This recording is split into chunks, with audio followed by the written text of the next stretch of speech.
Welcome to the Yappy Hour, powered by Yappily, the podcast for dog lovers who want to better understand and connect with their canine companions. I'm your host, Nathan Dunleavy, and today we're diving into a phase that often catches dog guardians by surprise: adolescence. Joining me is Daniel Shaw, clinical animal behaviourist, educator and founder of Animal Behaviour Kent. He's also the host of the incredible ABK conference, which I'll be attending this summer. Daniel specialises in understanding and supporting dogs through their developmental stages, and he's here to help us navigate the emotional ups and downs of teenage dogs without losing our sanity. If your young dog is testing boundaries, forgetting their training, or suddenly acting like a different dog altogether, this episode is for you. So grab a cup of tea, settle in, and let's get started. Welcome back to the Yappy Hour, powered by Yappily. I'm your host, Nathan Dunleavy, and I'm so excited to bring you another episode of the Yappy Hour today. Joining me this evening is Mr. Daniel Shaw.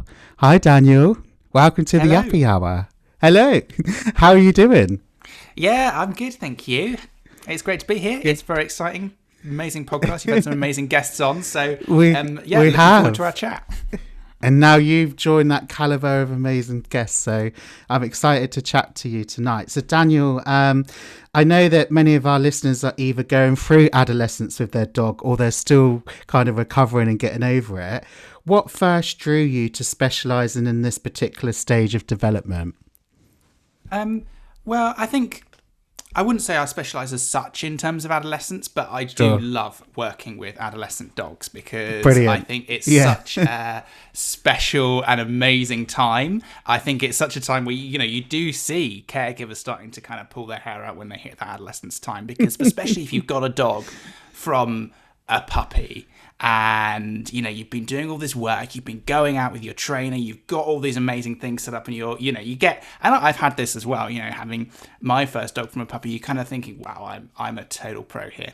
And then adolescence comes along and just throws everything out of whack. Dun, dun, dun. And it's like, and you think, I've trained all these things, and then suddenly the dog doesn't seem to respond to any of these things anymore. And so it's fascinating. And I think as humans, we're very quick to kind of jump to blaming and jumping to kind of putting that on the individual when when our adolescent dog stops responding to all the cues we've taught them and stops being so easygoing to manage and suddenly is a bit more of a handful.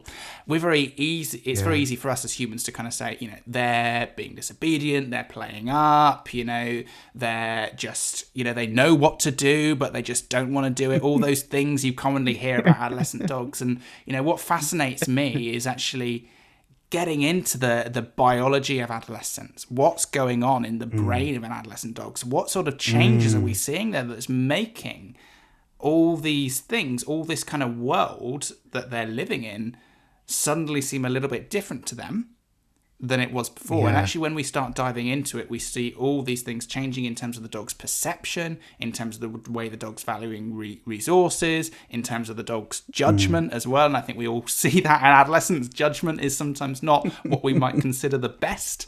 So it's a fascinating topic, and I do love working with adolescent cases. Yeah. Brilliant. Thank you for that. So what do you think, or why do you think, should I say, adolescence is often one of the most challenging phases for dog guardians?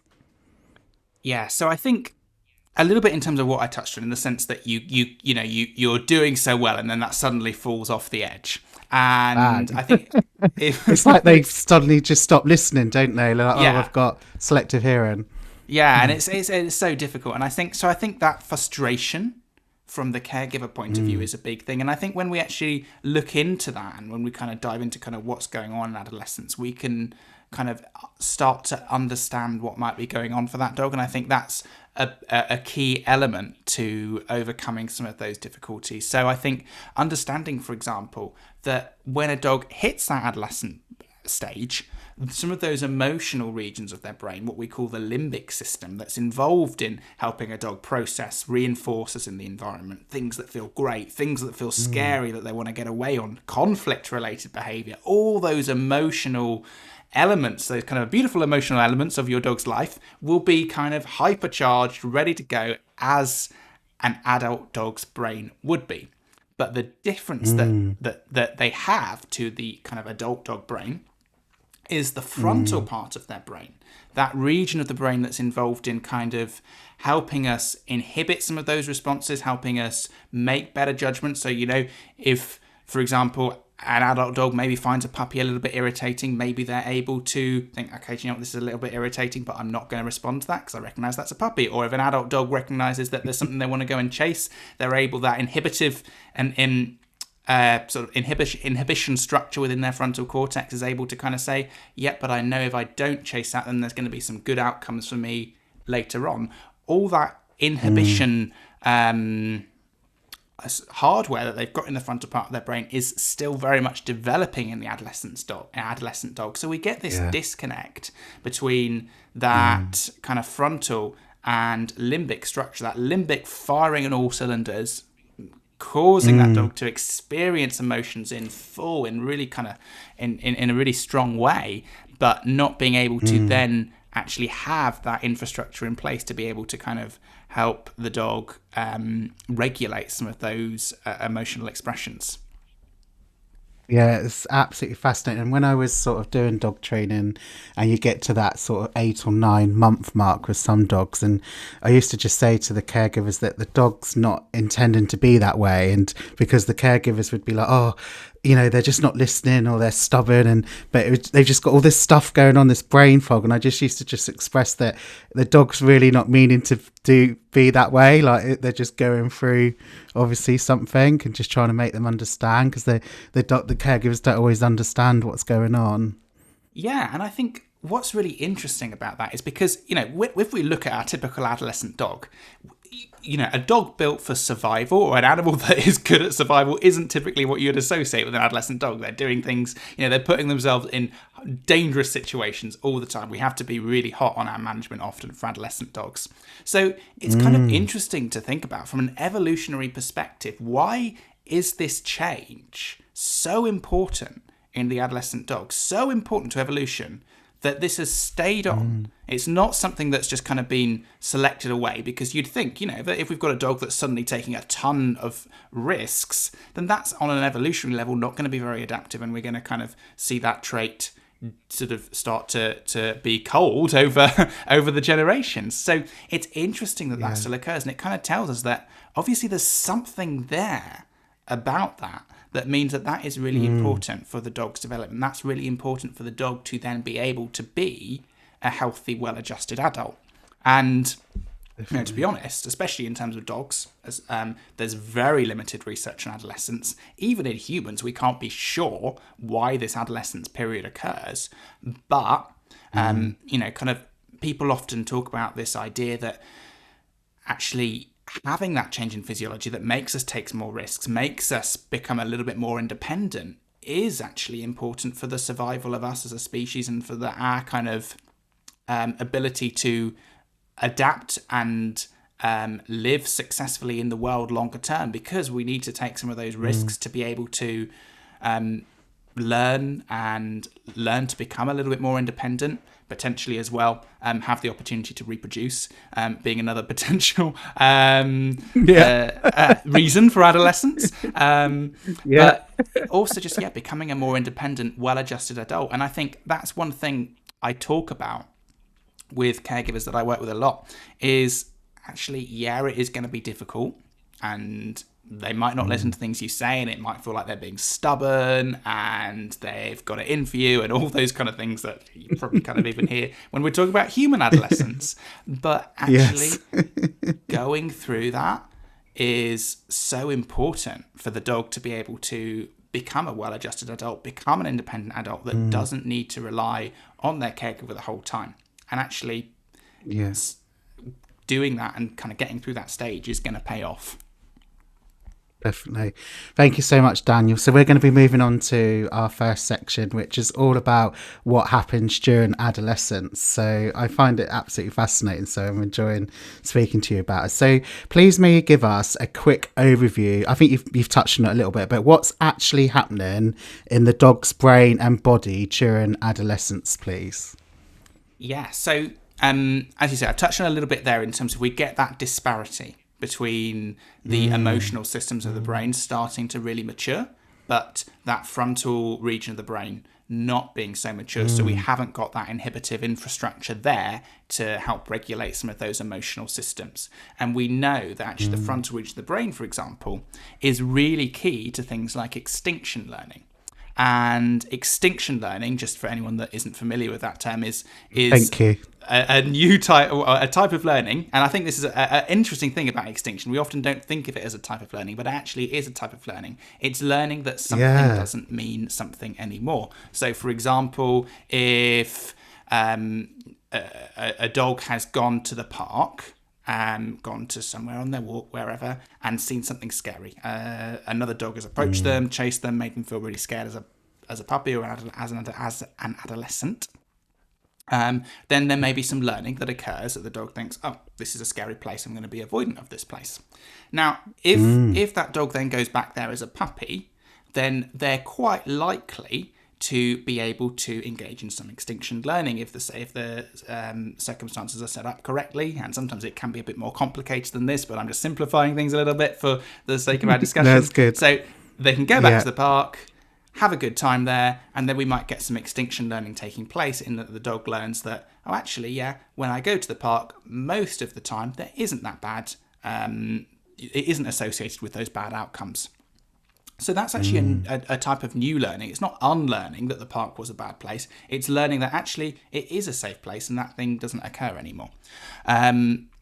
Adolescents, because that frontal part of their brain isn't fully developed, struggle more with that. It's because extinction learning requires signals to go from the frontal part of the brain to a region of the brain called the amygdala, which is a region involved in threat detection and learning about threats in the environment, to start kind of overwriting some of those pathways involved in that initial fear learning. So, and this applies in positive contexts as well. So it might be that, you've got a dog that starts counter surfing at adolescence, and we say, do you know what, we're going to be really hot on this. We're going to not let anything on the counter. And then, 3 months later, dog is still there checking the counter every day. Again, adolescents do struggle with extinction learning. So that sort of thing is going to be harder during that stage. So that's one big change that occurs, that we see that change in kind of that brain development, and that can change the way that the dog learns as well, being a little bit more prone to making those initial connections and a little bit less prone to kind of overwriting that in the form of extinction learning when we're trying to teach the dog that a particular stimulus, such as your counter, and a particular reward, such as being a nice snack on the counter, are no longer associated.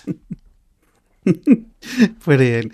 Thank you so much. So, and this is quite interesting, this next question, because it's quite fascinating in some respects. So some dogs seem to completely sail through this stage, this phase. They're like, we're done. But then there's others that just seem to fall apart. Is there any reason that some do really well with adolescence, but some like literally just fall to pieces? I mean, that's the question, isn't it? I think it's really, really hard to know. There's no, particularly again in dogs, there's no kind of research or science that tells us why one dog might be more prone to really struggling with that phase or not. I mean, I think one thing that we can point to just from our experience is that, it may be that one dog has a bad experience during adolescence that goes wrong for them. But, even within that, you can have two dogs that have exactly the same experience during adolescence. It might be a new person coming into the home, something like that. You could have dogs that come in with kind of pretty much the same learning history, pretty much, right? And a person comes into the home, one dog freaks out, a person comes into the home, one dog doesn't freak out.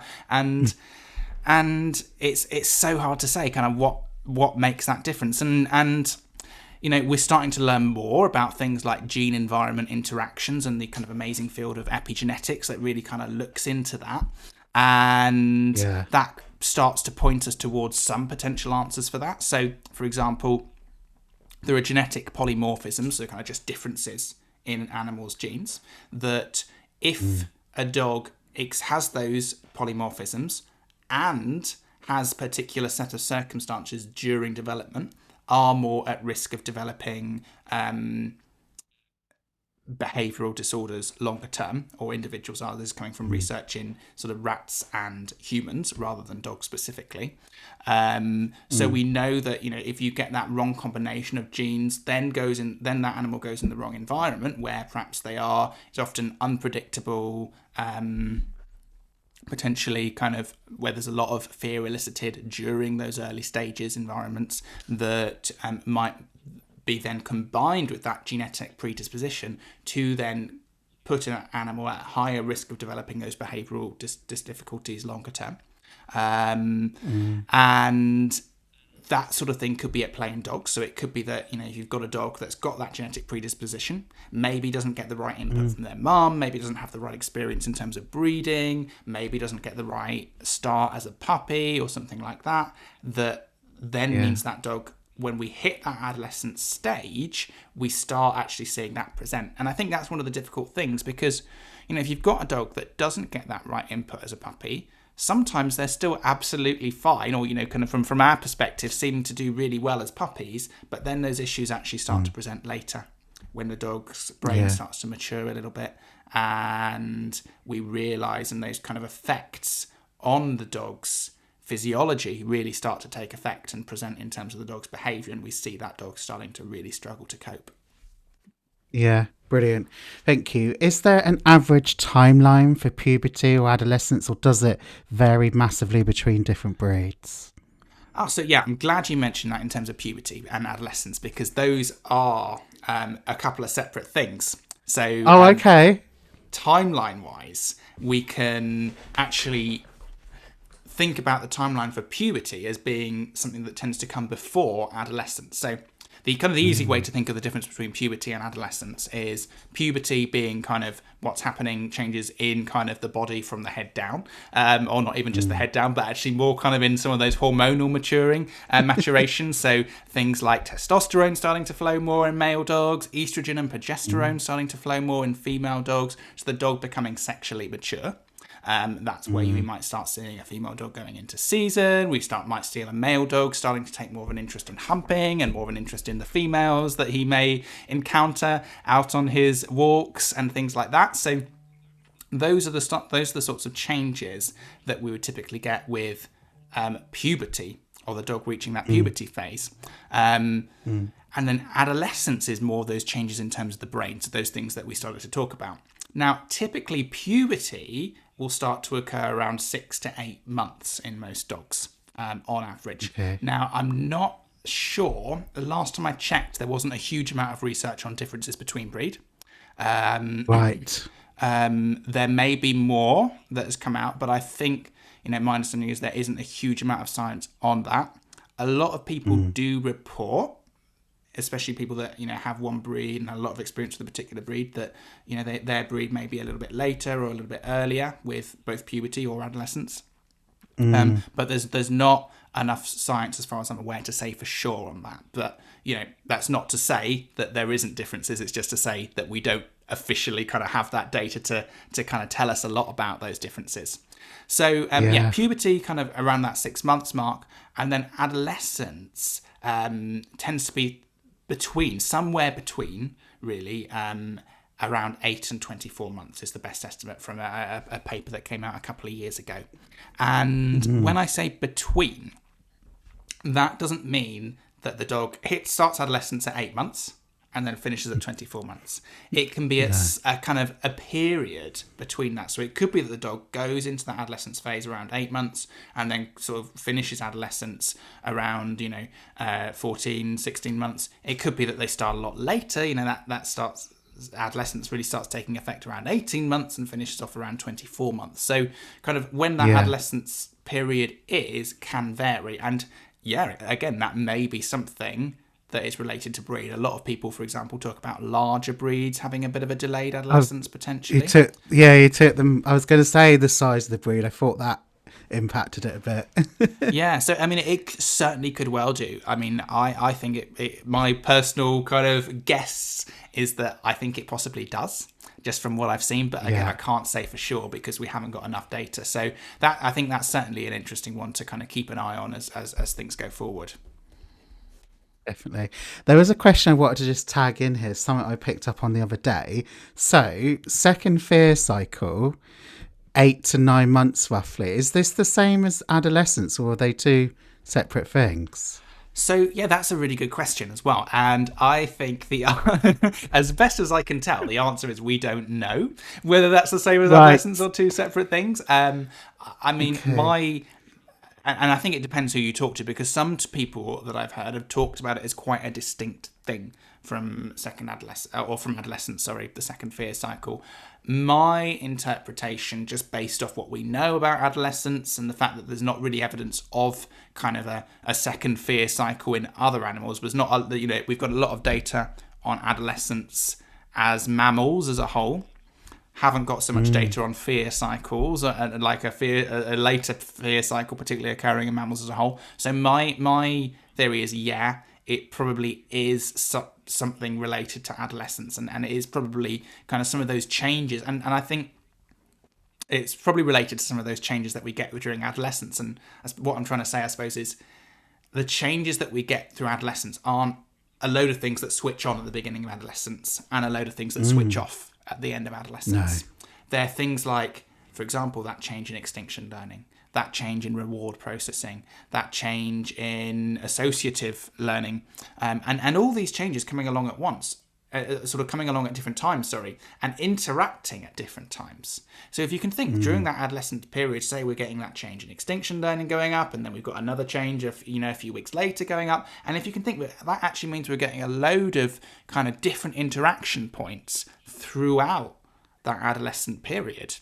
And then that starts to really kind of give us a way of seeing it a little bit differently of actually through adolescence is like the animals dealing with these cocktail of changes on almost like a week by week basis. That means actually from one week to another, the way the dog is perceiving the world and learning about the world and responding to the world could be very different as that adolescence sort of progresses. So I think quite possibly that second fear period is something to do with that. And even if we think about risk-taking during adolescence, that might be something that ties into what people describe as a second fear period as well, because we know adolescents take more risks, which means they're more likely to put themselves in circumstances where they then feel scared because they've run up to someone that they thought was a good idea to run up to, and then they've got there and they realise there's a really scary looking person that they've now decided to, there's too many people, too many dogs, too many things going on, and they're like, crap. Whereas the puppy, had they been in that scenario, may have been fearful, but probably wouldn't have got into that scenario in the first place. So all sorts of things that could be going on there. I think, there's so many changes that are going on. I would tend to think kind of just saying a second fear period in a way is almost a bit of an oversimplification of all the kind of cocktail of changes that we get during that adolescence period. Yeah, brilliant. Thank you so much. So we're going to be moving on to our next section, which is all about the common challenges that pet guardians can worry, what they worry about. So challenges and worries. What are some of the most common behaviours that tend to pop up during adolescence, Daniel? So I think one thing that I certainly see a lot, and again, this is just based on my experience working as a behaviour consultant, rather than kind of anything that we know from the data. But I see a lot of dogs that seem to struggle with frustration during adolescence. Yes. And that can be things like frustration out on walks, so suddenly becoming, barking at other dogs because we're seeing these kind of explosive behaviours. I think it's sometimes the best way to describe them. You're taking the dog out and then suddenly they've seen someone and then we're just getting bark, and then sometimes we get some redirected behaviour towards the leash, and then we get running about and we just get like this kind of sort of explosion of sort of behaviour. And I think often that can be that frustration response. And just to kind of define that a little bit, what I mean by frustration is the experience when an animal wants to do something, they want to access something in their environment, but they are interrupted from doing so. So, for example, in that example, seeing another dog that they want to interact with, but not being able to because they're on leash, and therefore can't get to them. And I think there's so many scenarios like that where adolescents really struggle, whether it's, people coming into the home, and sometimes it's even things like, people coming into the home and they're a little bit fearful, they're a little bit nervous in that situation, but they also want to meet that person. So we get that conflict there that can sometimes bring in that frustration. I see that a lot in adolescent dogs, of kind of being like, oh, there's a new person, that's really, really exciting, but I'm a little bit too scared to go and say hi to them, so I'm not sure what to do, so I'm just going to maybe just start barking at them. So I think we see that sort of thing a lot. And I think helping adolescent dogs find ways to manage some of that frustration, find ways to regulate some of that frustration can be really, really valuable. They can often get termed like frustrated greeters, so they can seem really like aggressive, but they're more so, like you say, they're frustrated because they just want to get to that dog and say hello. Yeah, no, I think that's a great term. Yeah, kind of like it can look quite, particularly on some of the larger breeds with kind of the deeper barks, although I tend to find more easily I've got an issue that I'm very easily startled by. Kind of like the little breeds with the high pitched yappy noise always make me jump when they bark unexpectedly still. But the larger breeds, I think, for some people particularly, kind of can look quite threatening when they start reacting like that. And actually when you dive into it, actually it's not that the dog is behaving, showing what might be described as aggressive behaviour, which is a very broad label and a very sort of difficult label to define in itself, but it's just that frustrated behaviour because they kind of want to greet them, but they're also not quite sure how to do it and what to do. Yeah, brilliant. My next question's got the word reactive in it, and I'm not a massive fan of the word reactive, like aggressive, because there's so many sort of connotations or reasons that it could be that way. But for a dog who previously maybe loved other dogs, but then suddenly became reactive in inverted commas or wary, why might that be? Yeah, so I think, again, during adolescence, during any age, that's something that can happen, right? That's something that can be a bad experience. It could be that the dog started to experience some pain, and that's made them more concerned about interacting with other dogs because suddenly they're feeling a little bit more vulnerable. So therefore, they're trying to prevent other dogs from interacting with them. So there's all sorts of reasons that a dog at any age could start being more reactive to other dogs suddenly. If we think about it in adolescence in particular, I think a couple of things that we can be aware of is socially, dogs start to change a little bit during adolescence. And one thing we can sometimes see in adolescent animals is kind of more of a sort of what's sometimes called a hostile attribution bias. So a bias towards thinking the behaviour of others is hostile towards them. And that can, of course, mean, if you're going around thinking everyone is coming after you and looking for a fight with you, then you're going to be more defensive naturally. And we know then if dogs are more defensive, if a dog is behaving more standoffish, then that can make the other dog then start thinking, why is he's looking a bit funny, so I'm not going to, or maybe I should start barking at him. So I think, sometimes that might be something that could play into that adolescence picture that just makes dogs a little bit more standoffish, which then maybe makes another, the opposing dog that they might see out and about more standoffish. And that can lead to this kind of cycle of kind of miscommunication when actually both dogs might be quite happy to play with each other in better circumstances. So, I think that's kind of one thing to watch out for. I think sometimes irritability can increase as well during adolescence. So, because again, we've not got that frontal circuitry in place. So when we are, when we're as adults being irritated, whether you're a dog or a human, your frontal circuitry kind of is built in place to help you kind of not react to that if that's the right thing to do. Whereas an adolescent might struggle more with those irritations and might struggle to deal with them better. So it's something like a puppy or a dog that's a bit pushy with them, whereas maybe a normal dog would have a bit more patience, be able to kind of give some softer social signals, like maybe moving away from them, trying to ignore them a little bit, that might signal to the other dog you're being a bit much. An adolescent might just suddenly turn around and be like, I'm going to bite you, or I'm going to start barking at you, or whatever, because that tolerance is not as high in an adolescent generally as it would be in an adult dog.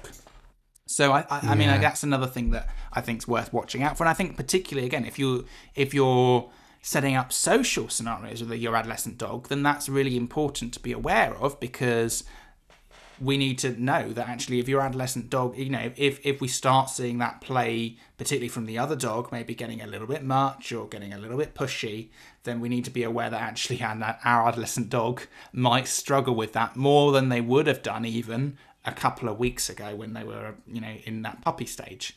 So being really, really mindful and really cautious of that is important, because then, of course, if we do have a bad interaction, the dog does then turn around and snap at that other dog, and then that leads to something worse, then we've, of course, got the rest of that adolescent circuitry that we've spoken about in place, ready for the dog to learn very, very quickly that other dogs or this dog or interacting with dogs in this set of circumstances down this park or whatever it might be is not good.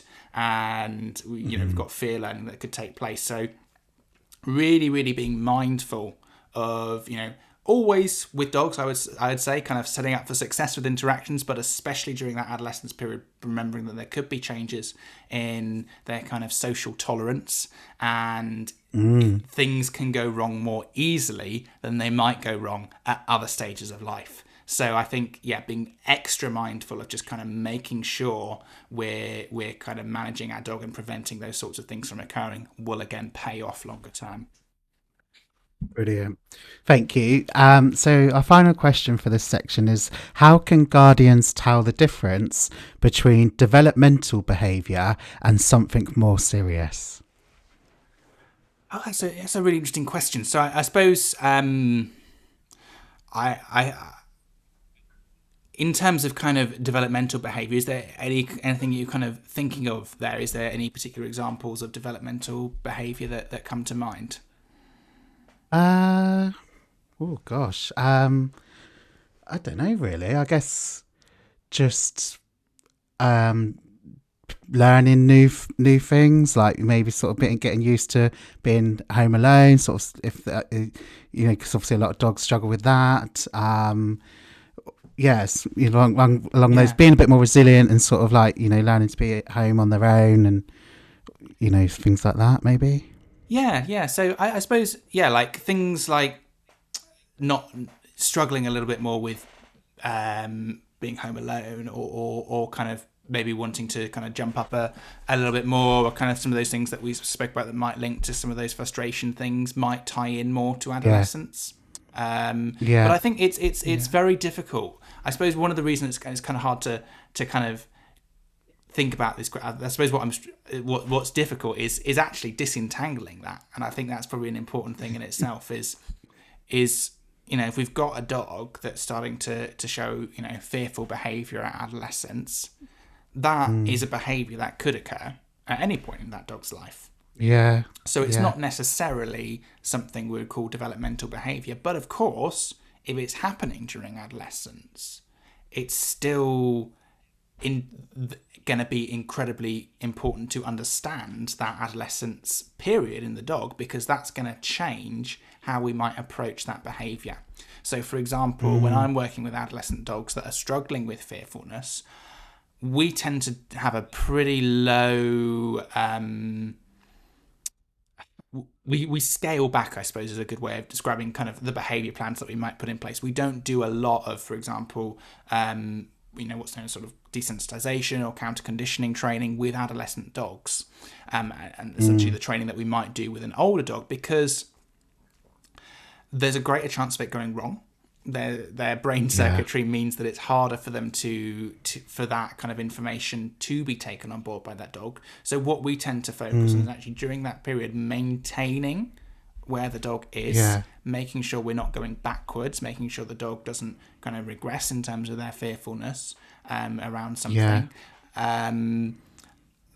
Making sure that their kind of emotional well-being is good, and making sure that they're having a good, happy existence as an adolescent, but actually not pushing it too much with our behaviour modification, because if we start doing too much work during that adolescence period, it might mean we're taking a greater risk in terms of things going wrong. We're not going to get as much value for effort or money in terms of the investment we're putting in. because the brain isn't so well designed for that kind of learning during adolescence. And I generally think it's better off actually waiting for the dog to mature a little bit, just focusing on their emotional well-being, making sure they enjoy that adolescence during that adolescent period, and then really kind of focusing more on the training side of tackling that when the dog reaches maturity, rather than doing a load of work on that during adolescence. Yeah, I'm trying to pinpoint, like, because one of my dogs suffers with separation anxiety, and I'm trying to pinpoint whether that was roughly around like the adolescence period or not, because it was in COVID as well. My husband was furloughed, and he sort of blames that a little bit as well, the fact that he was home all the time. And I was trying to work out whether he was sort of like around adolescence age, but his also is linked to pain because he's got chronic back pain. So he's got SA, but then he's sort of resource guards and is reactive. So there's so much going on, bless him. I was just trying to work out if that was around about an adolescent age that it sort of came on. So developmental behaviour. What, like, I know I've put this question in, but what would you say developmental behaviour actually is then? So I mean, what are you thinking of? I suppose what are you thinking of when we talk about developmental behaviour? There's behaviour during development that might be important for the dog's kind of development longer term in terms of their kind of social and emotional development. We know, for example, play is really important for social and emotional development longer term. And being able to explore new environments and develop that proprioceptive system, so the system that helps us kind of navigate the environment that we're on, literally navigate the environment, not in terms of thinking how do I get to the local shops, but in terms of thinking how do I get onto the sofa and off the sofa, that kind of thing. So I mean, that's a really important one in terms of thinking about development. I mean, if we go kind of even earlier, things like starting to open your eyes, starting to cry for your parent, that kind of thing, I suppose would be categorized in developmental behavior. Puppy biting, again, another big developmental behavior, helping us learn about that social environment as well, helping us learn about the kind of physical environment that the puppy's in. I suppose I'd typically think of that sort of thing. I guess, because you've got those different stages in puppyhood as well, haven't you? That initial fear cycle, and obviously a habituation as well, and socialization. So much different sort of processes they're going through in such a young age as well.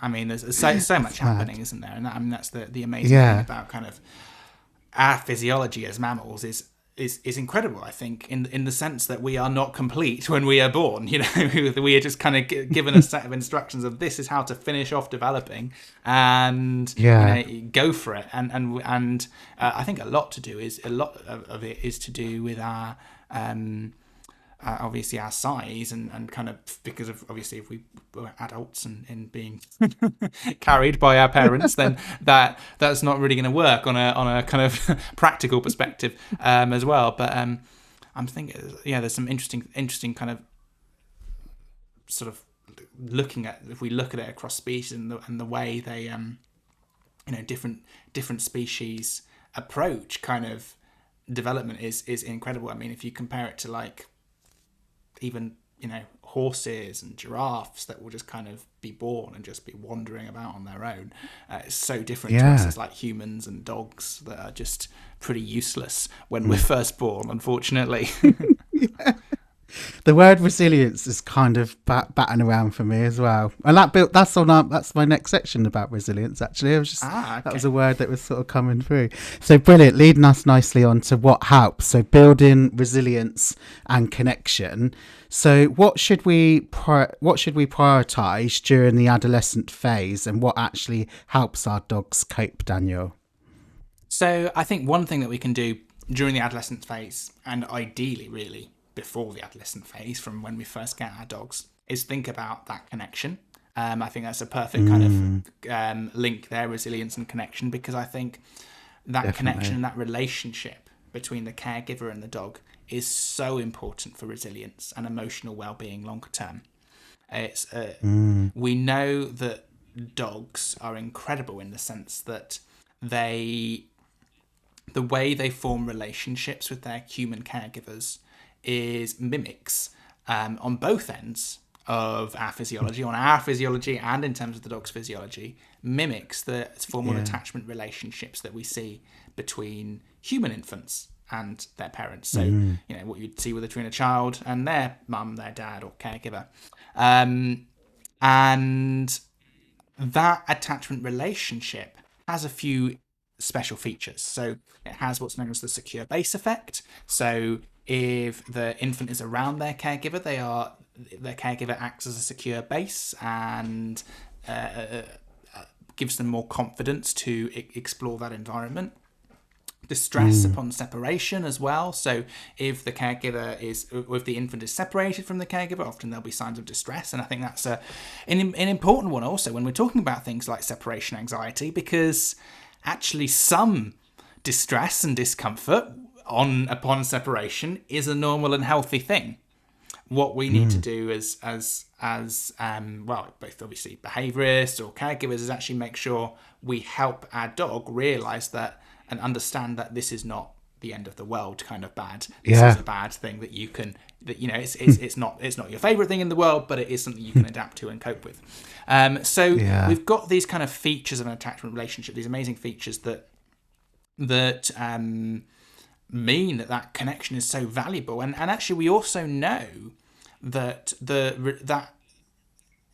dogs and humans that have stronger attachment relationships actually tend to show more responsivity. Those dogs tend to show more responsivity to their caregivers during that adolescent phase. So if you've got that kind of strong attachment relationship with your dog, actually one benefit of that is your dog probably will still show a little bit of a dip in responsiveness when they hit adolescence, but that dip in responsiveness might be mitigated a little bit by that stronger attachment relationship. So I think attachment building is a really, really key thing there. And I think there's a lot that we can think about when it comes to attachment building. I think one absolute key fundamental when we're thinking about attachment building is being sensitive to the dog's needs and being sensitive to any signs of distress, being sensitive to signs of enjoyment and happiness and joy as well. Actually being when your dog is enjoying themselves, trying to share that experience with them and saying, oh, that's great, and just, like acknowledging the good times as well. But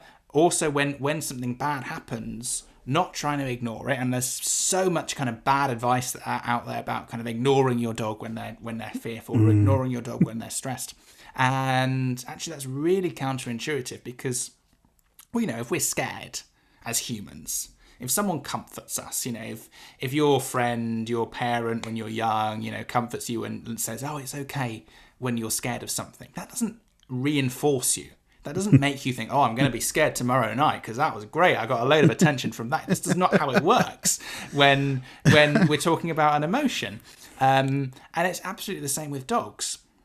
If our dogs are scared of something and feeling fearful, actually responding to that and offering some reassurance is a really good thing. And then helping them move on from it as well, helping them then kind of turn around and maybe look to that next activity, do something else. And there's some, a really good work out there from people looking at attachment and kind of looking at how we can really kind of facilitate that strong human dog relationship between dogs and their caregivers. So I think, definitely thinking about that sensitivity and that caregiver sensitivity is a really, really good place to start. I think also being a predictor of good things for the dog is another really important element of building that attachment relationship. So, setting up fun stuff for your dog, showing them. Sarah Fisher does amazing work with her ACE free work. And it's such a good opportunity for building that attachment relationship because you can go around these different stations and you can engage with them with your dog and you say, oh, what are you doing? Oh, is that a fun one? Yeah, that's great. What did you think of this one? Didn't like this one so much? We won't set up this one next time.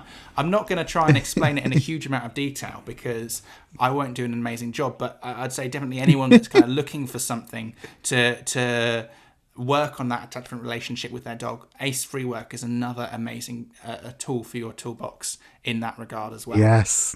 It often gets mentioned on this podcast, ACE free work and Sarah, and we've actually got her coming on soon. She's a very busy lady, so a little reveal for our listeners. She is coming on been soon. Building her up then.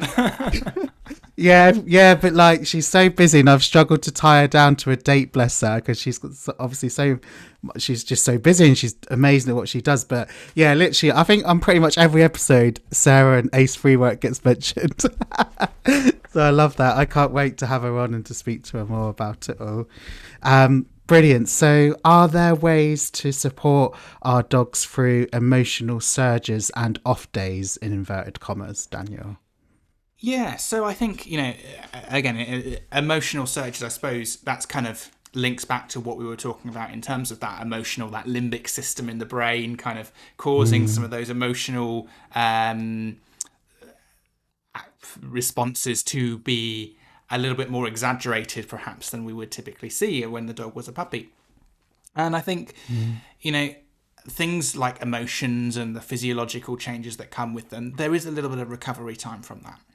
It's not a huge amount of time necessarily, and what you do with the dog as well, the kind of the quality of the time spent after that sort of maybe strongly felt emotion, and typically I'm thinking of maybe more of a negative emotion here, but actually this does apply to positive emotions as well, because if a dog has been out playing with their friends and having lots of fun and being very excited in a very high arousal situation, that can also take a bit of recovery time from. I think we all kind of know sometimes if we take our dog out and they've been playing around for ages, they can sometimes seem almost a bit too hyped coming out of that situation. You're thinking, my gosh, you've been playing for ages, why aren't you just sleeping? And some dogs will just sleep, and actually that's an issue in itself. If you've overtired a dog and they've just kind of gone to sleep, because that means that then we've got a dog that we might have used up a bit much of their kind of emotional tolerance, and we've tired them out so much that they might really struggle to manage their emotions longer term as well. But sorry, I'm jumping around a little bit, but don't apologise. It's absolutely fine. I think in terms of emotional surges, there's a few things. In terms of kind of a high arousal emotion, whether that be good or bad, there's a few things in terms of helping our dog recover. I think the first thing is time. Generally, it's maybe a couple of hours for some of those hormones and hormonal responses to kind of rebalance, and for the dog to kind of achieve homeostasis again, where all their physiology kind of gets to that kind of nice balance. So that's usually going to be a couple of hours for things like cortisol levels to go down. Cortisol being the hormone often involved in stress, whether that be a good stressor or a bad stressor. And also an activity that helps that dog come down. And that can look different for different dogs. Some dogs really like to grab something and chew something, and that seems to actually really help them kind of regulate themselves again. Some dogs like to lick on things. Some dogs like things like your licky mats, like different surfaces that they can access pastes and stuff off, Kongs, frozen stuff, all that sort of thing.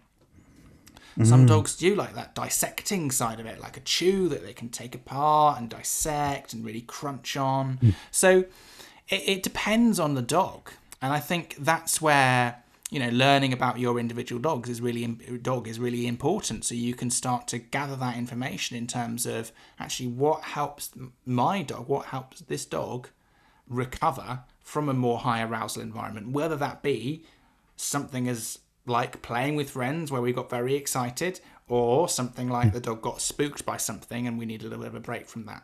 Some dogs will go home and they will be able to have a snooze after something like that. Some dogs will struggle more to snooze after something like that. Having a sleep definitely does help rebalance some of that physiology, but actually getting into that sleep state is something we might need to kind of help our dogs with a little bit.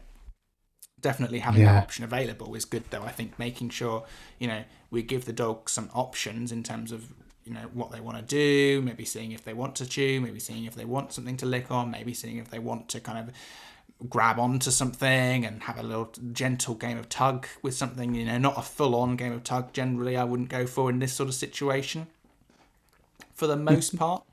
Again, there may be exceptions. I haven't worked with every dog, but kind of a sort of a low-key game of tug with a bit of bitiness, a bit of snappy kind of. If do you know what I mean? Like I could do the little video, but we kind of just low-key tug. It's Yeah, I get you. Brilliant. So what role does connection and co-regulation play in helping our dogs feel safe and understood, Daniel? So yeah, I think connection is super important. I think that kind of links back to the kind of what we were talking about in a little bit of in some of that attachment side of things. And obviously, if we've got that good relationship, then that's going to make it a lot easier for that dog to feel safe, because they know their kind of brains are set up to learn that if they've got this predictable, sensitive caregiver, then that is a signal for safety for them. And then Yeah. the other word you said was co-regulation. I think that's actually a really important way that we can sometimes see this go to the next level, because I think one aspect of co-regulation is we see this on kind of physiological level. We know that if we're engaging with our dogs, particularly kind of tactile engagement, we start to see things like oxytocin, this kind of hormone involved in social bonding, starting to be released. We also start to see endogenous opioids released in our brain. So these are these kind of neurochemicals that are involved in helping us feel safe and happy. So we start to see all these things happening in both the dog and the human end typically as well. And we also, another interesting feature of attachment is something called joint attention.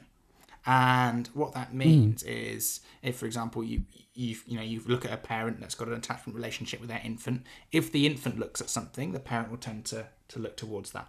And equally, if the parent looks at something, the infant will tend to look towards that. So their attentional systems start to link up. We start to see the infant showing a lot of interest in what the parent is looking at, the parent showing a lot of interest in what the infant is looking at. And actually, that's a really valuable feature. And I think in dogs, there is some evidence for this, I think, one way, in the sense that the human will look at something and then the dog will follow that attention. And this is really, really interesting in the sense that, again, we can use this to start helping the dog regulate themselves, because we can use our attentional system to start encouraging the dog to follow us, follow our attention, and engage in something that is going to help them regulate. It might be if you're setting up a licky mat, is that something we can do? Can we take it to the next level again by not just setting that up in the kitchen? There you go, licky mat, off you go, crack on with it. But actually sitting there and kind of adding a little bit to it. Oh, have you done? Shall we add a bit more to it? Yeah. Oh, great. Shall we do a bit more here? Okay. Do you want to do something else now? Shall we look at this activity? So actually kind of sharing and being a part of those activities with your dog can be really valuable. Now, just have a caveat, as I've given that particular example. If you've got a dog that guards resources, don't do that. But for the most part, something where we can share that kind of activity can be really, really valuable. Perfect. Brilliant. Right, we're going to be moving on to our final section before we start wrapping up. Literally, we've sailed through this. It's been... My mind is buzzing, full of so much useful info. It's been brilliant. So, the human experience, guilt, frustration, and fear. Why is this phase so tough emotionally for guardians, Daniel?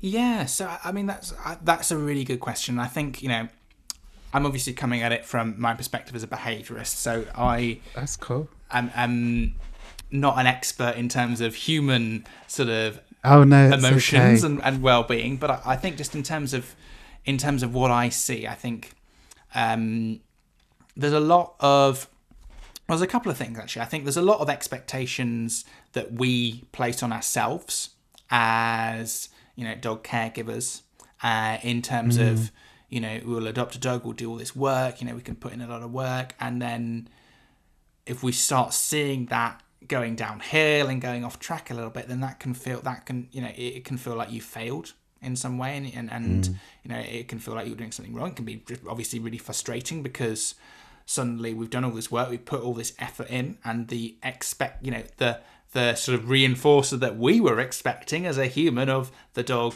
kind of being able to cope in this environment and behave in a way that we might want them to as humans isn't happening. And I think that's where sometimes helping people make that shift in thinking is really important, to say, actually, well, I think we have to understand that the dog's an individual and they're having their own individual emotional experience, and just because we've done all that work and just because we've tried to teach them all those things, that doesn't change the fact that something's going on for them that's making them feel a bit differently about stuff now. And that's not a reflection on you as a caregiver, but it's just a reflection of that dog's emotional experience. And I think it's weird, the dog industry, because I think we are almost taught to sort of oversimplify yet also overcomplicate our dog's experience, which is weird in the sense that we kind of overcomplicate it in the sense of thinking they have an understanding of all these cues perfectly, and they have an understanding of how to disobey us and upset us by disobeying us, which is not necessarily the case. We don't think they do have a good enough theory of mind to know that if they don't follow the cue that we want them to follow, then that's going to annoy us. Don't really have the theory of mind to do that, but they certainly do have an emotional experience that's more complicated than their life revolving around 10 or so cues. They have the kind of their emotion, their limbic system is very, very similar to ours. It's only kind of some of those cognitive systems that are a little bit different, where they're not going to understand some of the things like what other people are thinking, some of those more complex sort of human language and conversations that we might have. So it's difficult being a dog, I think, from that sense, because the expectations people have are difficult, and also society's expectations on what a dog should do and how a dog should behave are huge in the way they impact people. Taking a dog to a family function, taking a dog out to the park, taking them to cafes. If your dog's not behaving how we think society will want our dog to behave, I think sometimes there is a lot of guilt and shame, and I'm not as good as other dog owners in getting my dog to behave and training my dog. So I think there's just a lot that comes in there, and it can be quite a difficult time for a caregiver in that way. It's funny you say that, because we're a multi-dog household here. So we've got 7 dogs. So we're the crazy dog men here. But they're only 7 little ones. So it's not like as if they're 7 German Shepherds. But when you say it, just made me think, because my husband always worries about having people round. He'd rather go to their house. But what he doesn't realise is that they are all dog people as well, and they don't care. Like, he doesn't, our dogs are not perfect by any means. And he just worries about, obviously, like what people think, because they're a bit unruly or whatever. And it's always the way when I'm meant to be a dog trainer, but they're dog people and they don't care. So you shouldn't worry, should you? Yeah, I think that's the thing is people generally don't care as much as you think they do, and I think it is often us that hold ourselves to these kind of high standards, and it is it's difficult to kind of sometimes move away from that mindset, even when you've got the information. Like, for example, we've just talked about all of this, but at the same time, I could go in public, and if a dog's behaving badly in sort of inverted commas and doing something they're not supposed to be, I could be feeling a bit self-conscious, because it's so programmed into us. And when I'm talking about kind of badly, it might be trying to steal something or something like that maybe we haven't taught the dog not to do. I'm not what I wouldn't do is put a dog that's going to be really distressed going into a public situation in public, because of course that's not going to be good for their kind of well-being or the well-being of those around the dog either. But I think if it's something that's just might be frowned upon as maybe a little bit naughty, like trying to steal stuff or maybe jumping up at people where they're not supposed to do, hopefully we can manage it anyway. Hopefully, even if we haven't yet trained the dog not to do that, we can manage them and prevent them from doing that sort of thing. But I think, ultimately, it's most people aren't as bothered about it as you might think they are, particularly if you were going to a dog park or something like that. But it is difficult, I know. How can we manage our own expectations and not fall into the trap of thinking that our dog is broken in inverted commas or naughty in inverted commas? Yeah, I think again it's sort of it comes down to just understanding that really, I think things like the term naughty is a difficult one, because dogs don't understand our rules and our expectations enough to be naughty knowingly anyway. If they're doing something that we consider naughty, it's just because they think that's a good thing for them to do based off their learning history, based off their genetics, based on what they find reinforcing and rewarding. They just think it's a good thing to do. They just think jumping up on the counter and stealing some butter is a great idea. They don't know that's naughty. They just think there's food there, I'll get it. Like there's no. They're opportunists, aren't they? They're opportunity, exactly. So I think kind of moving away from that mindset is key, and just sort of understanding that I do think understanding that they're not cognitive in that sense. They're not advanced thinkers in that sense of understanding our human rules and understanding our human expectations. They're very advanced in many ways, and in their social processing and their ability to be able to interact with us and be able to love us and be able to share as part of our social lives. Incredibly advanced. But in terms of actually cognitive stuff and just knowing like the rules of stuff, they don't get rules. No. And the thing is, they are animals, and animals are like unpredictable. So, anything, you can't just, anything could happen basically. Yeah. I mean, well, that's the same as humans really, isn't it? Yeah, that's true. What would you say to someone that's currently feeling like they've lost connection that they once had with their dog, Daniel? Yeah, I mean, that sounds really tough. And I think, again, if that's something that they're experiencing through adolescence, I think, sometimes the nature of that relationship does change. I think I've seen a lot of dogs that do become a lot less cuddly, for example, during adolescence. And, that I think can be something that some people struggle with, because suddenly they've gone from having this lovely cuddly puppy to this dog that's, feels like doesn't want to know them. Doesn't mean the dog doesn't necessarily want to know you. It just means that maybe they are, a little bit more independent. Maybe some of those reinforcer values has changed, and sometimes tactile touch isn't so important or so valuable for them anymore. Or maybe it's just because their kind of reward system has changed a little bit, so there's other things in the environment that are distracting them, that means that kind of touch and engagement isn't something they're prioritizing as much. And quite often, sometimes when dogs hit social maturity, they start being a bit more tactile again. But equally, some dogs may just continue being a little bit less tactile from maturity, and sometimes the nature of that social relationship does change, and that's not necessarily a bad thing at all. We're coming at it as humans, and dogs are coming at it as dogs. And I know that sounds obvious, but as primates, we have a different way of showing love than dogs do. If you look at dogs engaging with others, sometimes we get a headrest, sometimes we get kind of a bit of body touching. We don't get things like the big hugs and the picking up that we do as humans, whereas we love a good hug and that sort of thing. So we also need to recognise that kind of that species differences, in the sense that dogs, if a dog has two paws around you, it probably means they're going to hump you. It doesn't mean that they want to give you a hug most of the time, right? Dogs don't really do hugging. So I think we also have to just recognise they've got different patterns of engagement. They've got a different way of showing that love. And sometimes it might not even be with a lot of tactile touch at all. Sometimes it might just be being in your presence. Some of the livestock guardian breeds just love often just sort of being like in the corner of a room, just part of the situation, just near you, but not kind of on top of you, which is probably quite good for livestock guardian breeds, because otherwise you'd just be sort of immobilized the whole time as well. So yeah, I think just different, it is.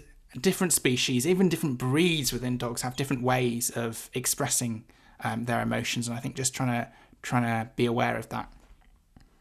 Brilliant. Daniel, thank you so much. This episode has been absolutely jam-packed, so we're going to spend the next couple of minutes just wrapping up with some final thoughts and questions. Daniel, if there's one thing that every guardian should keep in mind during adolescence, what would it be? I think it would be to sort of accept that your expectations might be thrown off kilter a little bit, and just trying to relax about it as much as you can, because actually that's an important part of development, and that's going to help your dog become a well-rounded, socially mature adult. Yeah, it's only temporary as well. So You teach you a lot of lessons. Daniel, thank you so much. How can people connect with you, learn more about your work and get involved with ABK? Because actually, before you answer that, there was one question that I did want to ask, because I like finding out a little bit about people's journeys. So, and I didn't ask you this at the start, but I'm relatively new into the industry, like 7 years, and all these amazing people I speak to have been in the industry for quite a while. But what you mentioned offline before we came on, that you did some dog walking for about a year to get some hands-on experience. But what led you? How did you get into like the role you're doing now with ABK and stuff? Yeah, so it's been an interesting kind of journey. I started off with some issues with my own dog, and that's right. That's everyone, isn't it? Everyone yeah, I speak to is issues same as me. And from there, obviously getting kind of the behavioural support, going down that route. And then, I sort of changed my career path a little bit. I was going to do a degree in English. I switched that to do a degree in psychology, and then I did a master's degree in neuroscience. At the same time, I also started working with dogs. I started off working as a dog walker to get that kind of more of that hands-on experience for, I think, just over a year. And then kind of started on the behaviour and training side of it. And I think I set up ABK in 2019, 2020. Wow. And we started doing behaviour consultations, that kind of thing, for I think the past 5+ years now. So I've had ABK. I did a bit of work for another company before then, but in terms of the past few years, we've started expanding more a little bit into. We do quite a lot of online education and educational stuff. I do quite a lot of expert work for legal cases. So it's kind of really expanded, which has been an interesting journey for sure. So we're going to touch on the conference, because I'm going to get my amazing ladies at Yappily to get this episode out before the ABK conference, which is in July.